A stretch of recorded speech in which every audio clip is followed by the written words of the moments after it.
Well, as we've been watching, former President Jimmy Carter is being laid to rest today. And our first guest is here to celebrate a life well lived and reflect on the time they spent together. We welcome back New York Times columnist, Pulitzer Prize winner, and the author of Chasing Hope, A Reporter's Life, Nicholas Kristof. Good to have you with us again. Good to be with you. So I've got to first ask, because you met with him several times. Let's talk about the very first time, though, that you met President Jimmy Carter.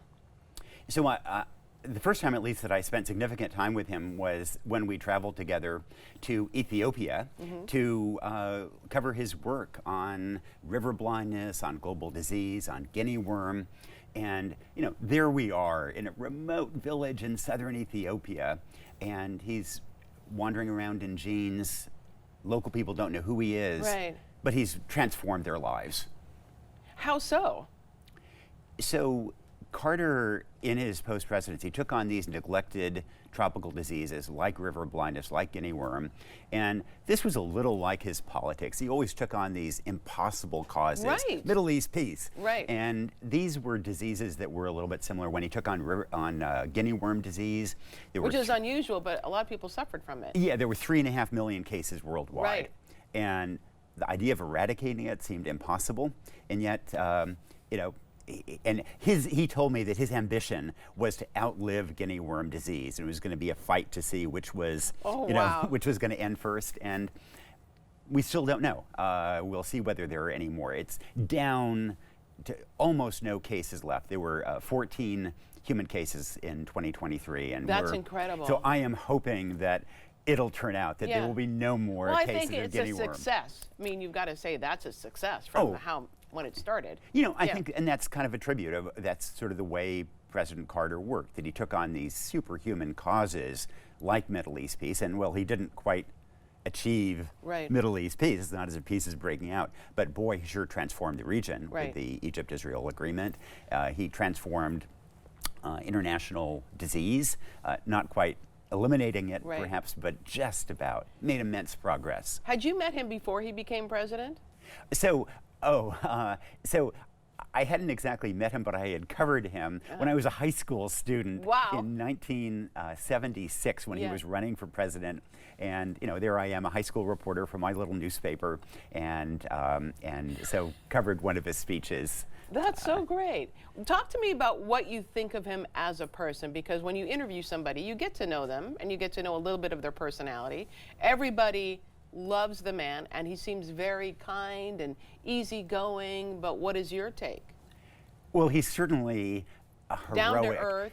Down to earth. I mean, he cared less about himself than almost anybody. He didn't care about his appearance. Oh no, I mean, you know, he's living. His office is this little converted garage, or converted space over his garage. Wow. And he, you know, didn't care about wealth and so on. He was always nudging me to write about issues that, you know, that he cared about. He always wanted me to write about Gaza, for example. He introduced me to people in Gaza.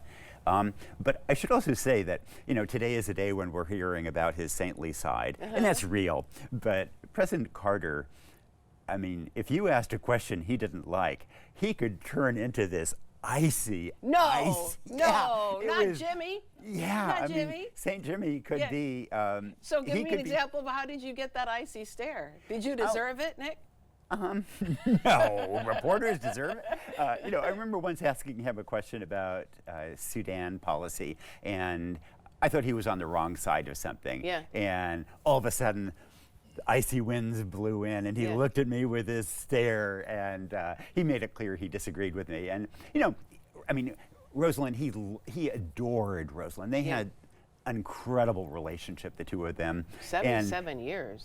Like, wow. And that's I mean, amazing. he really, he wanted me to interview her about mental health. He wanted to lift her up and give her a voice. But when they were writing their book together, he said that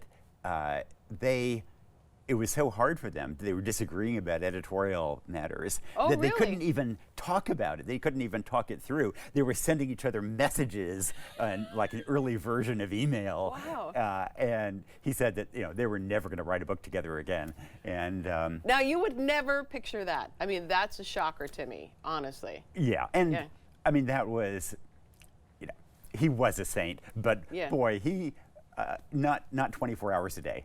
Yeah. Okay, gotcha. You also said at one point you had asked him, you were, it may have been Ethiopia, you had said this is probably your last big trip, right? So I went with him on that trip Right. because his aides had said this is going to be his last big foreign trip. And I thought, well, Do you have an okay. idea of how old he was at the time? Oh, so that would have been about 83 or so. Okay, yeah. And so I thought, okay, I want to cover that. I want to be there for that. So we sat down, and I was interviewing him, and I said, "So, Mr. President, I understand this is your last big foreign trip, and I'd like to." And he interrupted me and said, "What would ever give you that idea?" And his aides are just like looking away, and no, not me. We didn't say that. We didn't say that. But I admired a guy who, in his early 80s, is planning. He clearly planned to be traveling around the world until he was about 200. Right. And Speaking of planning, he planned that funeral from start to finish. Yeah, and it was a tribute to the people that he cared about, like Andy Young, who he gave that podium to, who had been a real ally in racial justice issues. And racial justice is actually a reminder of Carter's complexity, because he was heroic after he became governor, and he put Martin Luther King's portrait on the wall of the office. But when he was running for governor in 1970, he pretended to respect George Wallace, the segregationist, and so he had a complex side. He was a politician who wanted to be elected. Did you say he pretended to? Yeah, I mean, he like Wallace? He clearly didn't actually admire George Wallace, but he did not talk about how his concern for civil rights, which were a deep concern of his, and he feigned respect for George Wallace because he knew that actually running for office, you had to get those votes. He had to get those votes from segregationists. Yeah. And so he was willing to make compromises. He understood that that's part of politics. Right. But he used office when he got there to enormously advance civil rights and to elevate women. He appointed 5 times more women during his term than had been appointed by all previous presidents put together. Wow. He was a stickler for time too, right?